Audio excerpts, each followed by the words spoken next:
So the zero kit is kind of interesting because every bit from the collet to the tip is the exact same length.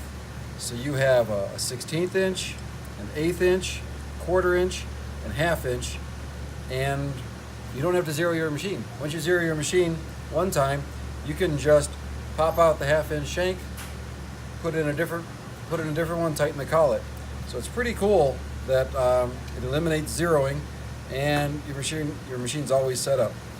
Now you can see that some of these ends are different lengths, and that's because the bits are different lengths. So there's a little bit of adjustment with these collars that are on here that allow for different sizes. So these aren't the only size bits that'll work with it. Some of our other bits, like 3/16, will work with it as well.